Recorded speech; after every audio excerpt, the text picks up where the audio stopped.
All right, what's poppin', everybody? It's your boy Armon, and we're back with another video. Get in here, get in here. Let's get into some things. So our girl Wendy Williams surprised us today and did an appearance on the Breakfast Club after she had passed her psych exam with a 10 out of 10. All right, so I was up listening to this video, listening to this audio, and they're pretty much trying to see like what are the next steps, how can they take this to get Wendy Williams free from the conservatorship. They're basically saying, hey, the courts don't have to accept this test, but they can take it in consideration.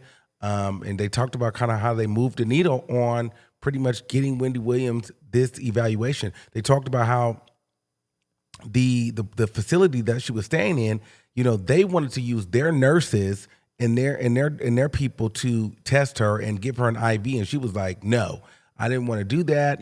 Basically she didn't trust them people, and so they actually ended up having to move her out. They called the police, said like her and the girl that she was working with called the police and had the police come, the New York Police Department come and make sure that Wendy got escorted out of that facility and got her to a regular hospital that was not affiliated with the conservatorship or not affiliated with that institution that she was in, and she got the proper testing and that she needed. Now, Wendy was also saying that the guardian was there, but didn't even greet her, So the guardian was there, the lawyer was there.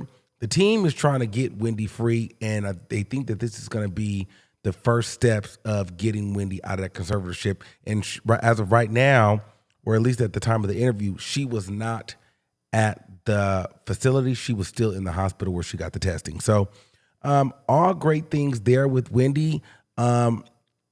She passed 10 out of 10, so she is not incapacitated. However, I'm gonna be honest with you, Wendy still ain't Wendy.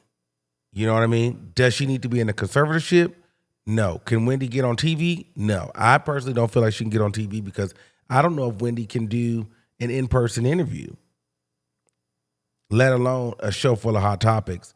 Also, until Wendy can have a phone call and talk more than 10 minutes consistently without having to talk in a circle and or have someone on the line with her, I can't fully say that she's ready. It sounds like Wendy, every time Wendy gets on the phone, she always has like an anchor on the phone with her. So until she can get on the phone and speak for herself for a significant amount of time, I'm not sure. You know what I mean? So while she is not incapacitated, I don't think that she's anywhere near 100%. But I do think that she's well enough and in her right mind enough to not have to live in that conservatorship. So there's that. Now, the other thing I want to get into was Jess hilarious. I don't know, child. And I come, and I'm not even trying to be messy, but I come in peace. I like Jess. I like everybody at the Breakfast Club, child. I would love to go to the Breakfast Club one day. However, as I'm watching this, I can't help but to see that Jess hilarious seems like she's checked out. I don't know if it's because of the Lauren girl. I'm not sure what it is. And I've been kind of reading the comments over the last few weeks. And a lot of people have been saying, oh, Lauren should have stayed. And why is Jess back? And Jess is mean to Lauren. And Jess is always cutting Lauren off. And Jess is so rude and blah, blah, blah, blah, blah. Now, I don't watch the Breakfast Club that much. I don't see all the interviews. I always end up seeing it on Twitter when they're like dragging Jess hilarious for the way that she's apparently treating Lauren.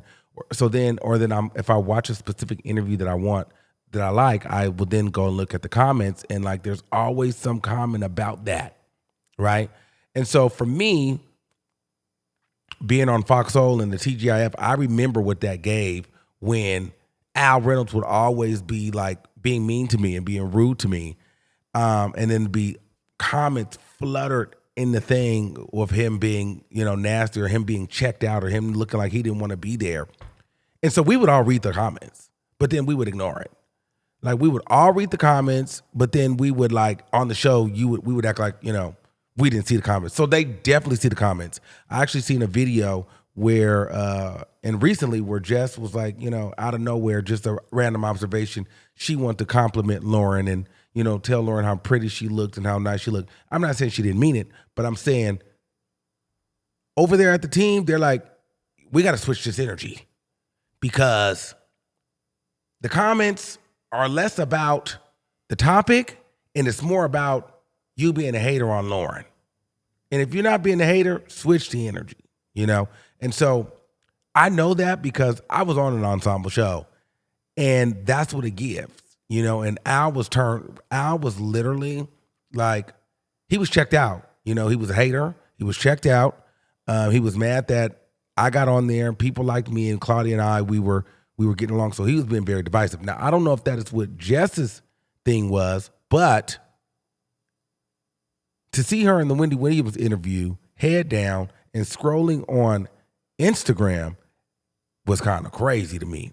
You know what I mean? Especially given the fact that Wendy Williams, this is her first conversation back since being tested, having her psych exam, passing the psych exam, and now she's coming to the Breakfast Club days before she's supposed to go on to The View. So this is great reporting. This is great interviewing. I don't know if she feels out of touch because she feels like this is Charlamagne's story or, this is Lauren's story and she's not really getting the Wendy Williams interaction. But for me, there's no way that I'm going to, even if Wendy Williams don't even acknowledge me, I'm going to let that be the clip versus me sit there and not say anything, especially since the fact, I'm going to be honest, DJ Envy opened up, this is the Breakfast Club, this is your boy DJ Envy, Charlamagne, and Jess Hilarious, and didn't mention Lauren in the intro. However, it gave DJ Envy, Charlamagne, and Lauren, and Jess did not say a single word. And then the camera pans over, and she's literally on the phone. Watch, let me show you this. Hold on. Received the clearance for the evaluation, and then Wendy took 2 evaluations, and pretty much they're evaluating whether she has competency and is able to make an apartment from the. So to me, this says it's some tea up there. She looks over it. She's over the Wendy Williams. She's over this story. She's over something. She's over the job. She probably hates it. I don't know if Lauren is going to be up there when the contract ends. I don't know if Jess has been told that her contract won't get renewed. I don't know. You know what I'm saying? But that's a clear indication that something ain't really going on, in my opinion. And I just know what that gives from being in something similar like that, where the person is kind of like checked out. It could be 2 things. She could be being a hater, or, she could just not be interested, or hell, she could have just been told, hey, this is we're not renewing your contract. So we're just going to run your contract through and we're going to, move in a different direction. So she probably like, girl, I don't give a shit about this. I'm just here to get my check and, fulfill my obligations. I don't know. I like Jess Hilarious. I'm not going to lie. I think that, it's unfortunate because we were so happy for her to get the job, get on the show, and then she goes away for maternity leave. Lauren comes in, and then all of a sudden, everyone hates Jess Hilarious. Here's the thing. Do I think that Jess Hilarious, at the time, I thought she was a great host for it. As time goes on, and because Lauren is there, I'm starting to see the dynamic that I think that third seat needed. And I think Jess Hilarious, while she's great, I think she's more of a Charlamagne. So if he was gone and she filled his seat, I think that would be better. I don't think that she's more of the moderating type. I think she's more of the entertainment type. I think she's more of an alpha personality. She's got the jokes, the one-liners. She's going to kind of be a little controversial. I think she's that. Lauren comes in kind of like a little bit more softer, understated. She has a personality, but she's more of a moderator. Here's the information. Let me give you all the receipts. Let me give you all the tea, and you guys form your opinion. See, Charlemagne doesn't have to know what's going on. DJ Envy don't have to know what's going on. That is Lauren's job. She's gonna find everything that's going on, and they bounce off of each other with an opinion. I think that Jess Hilarious probably would do better in having her opinion. I think when they made her like the moderator and had to do that kind of Angela Yee job, it was good for a while, but then I think people saw, oh, you know what? I'm not really interested in her in this position, or they may have liked Lauren better. But I will say, the fans and people are very fickle. They're very, very, very, very fickle. So at the end of the day, I think that Lauren, first of all, I've met Lauren a couple of times. I like Lauren. She's always gave me my flowers. You know what I mean? I've ran into her at a few day parties. Lauren, if you see this, congratulations. You're doing your big one. Okay, period. Live for you. And don't want to take anything away from her. And I think that it's important, Lauren, if she watches this, no matter what, stay out of the comments, because the same people that say that they live for you and they love you will be the same ones that turn on you if and when Jess is removed from that seat. Does that make sense? Because if I'm being messy, if I'm just being real, if I'm Lauren, I want Jess to stay the entire time. Why? Because I keep being the underdog that everyone loves, and she keeps being the one that everyone hates. Because once Jess is out of the seat, then you're the new target. Then everybody picks you apart. Then all of a sudden Lauren becomes arrogant, and she changed when she got the seat, and she's feeling herself, and she's not that interesting. Jess was more interesting anyway, and you know what I'm saying? That's what happens. But right now it's like Jess is the monster because she holds the seat. You are coming in like the underdog. Oh my gosh, guys, I'm humble, happy to be here. I'm just a black girl doing my thing, just trying to get ahead in life and just trying to do the journalism thing. And I don't want any problems. I don't want any beef. And I'm just here for the people.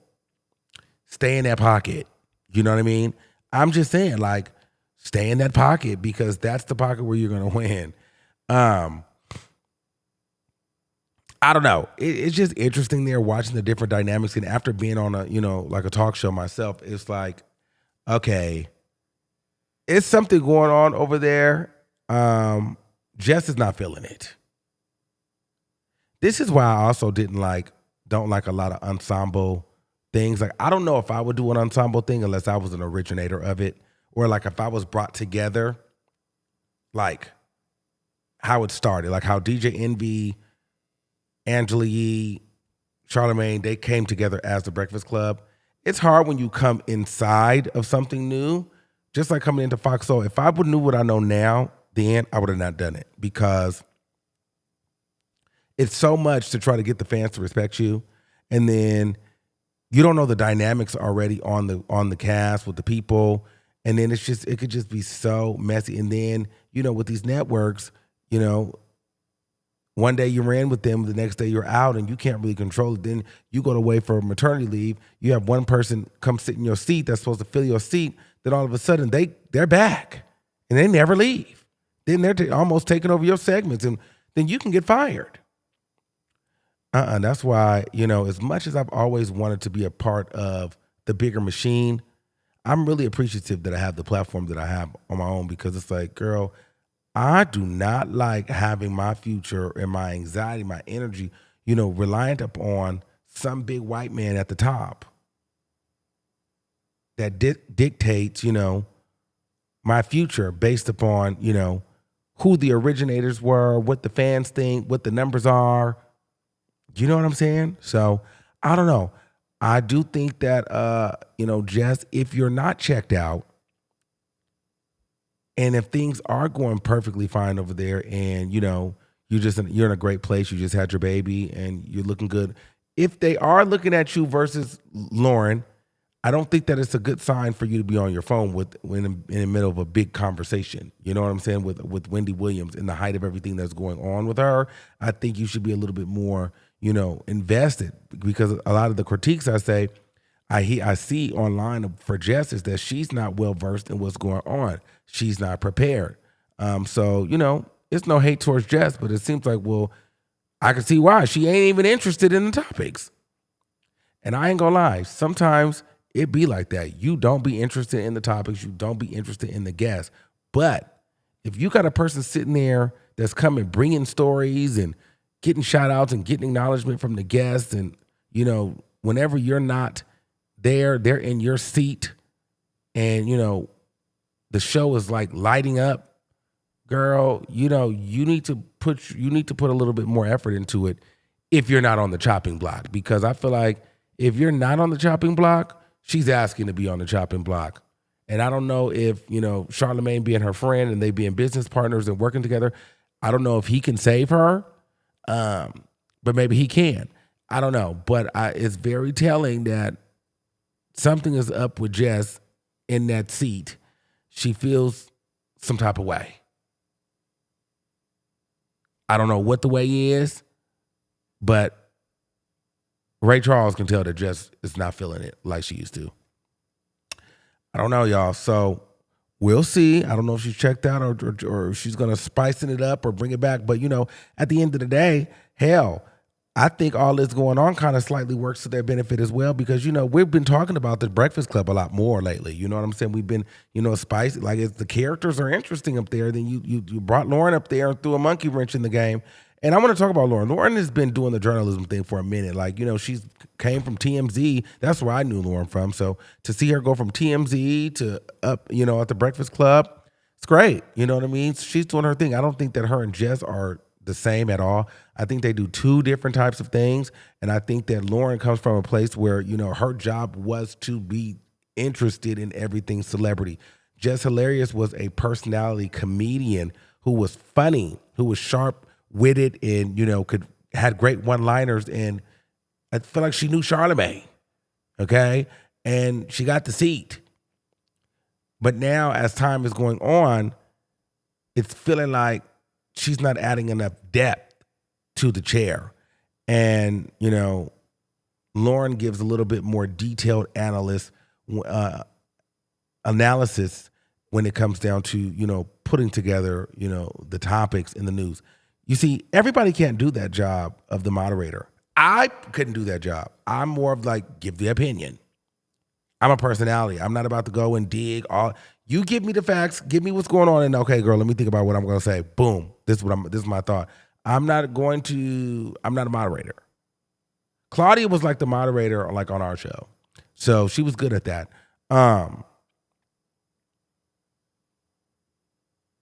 Nadeska's like a great moderator on Ebro's podcast. I feel like Joe plays, I don't know who plays the moderator on the Joe Budden thing. But yeah, so anyway, you guys get it. Anyway, let me know what you guys think in the comments. Do you guys think I'm reaching, or do you think I get some tea over there with Jess? And I don't want to make it like Jess versus Lauren, because I don't feel like it should be that. I just feel like it's Jess in the seat. Jess in the show. You know what I mean? I don't know. Like, I feel like the comments are always like, it's her versus Lauren, and it's just like, I feel like they do two different things, and I feel like at the end of the day, Jess somehow is feeling some type of way about something, and if I'm her, either address it and move on, or girl, just quit the show, because you look like you're over it. Like, I couldn't imagine having Wendy Williams up there and not saying nothing. And then letting Lauren take over the whole segment. I don't know. And then I'm on Instagram with cameras everywhere. You got caught. You just like, I don't know, that was kind of crazy to me. But let me know what y'all think in the comments below. Until next time, keep that same energy, and we'll see you soon. Peace out.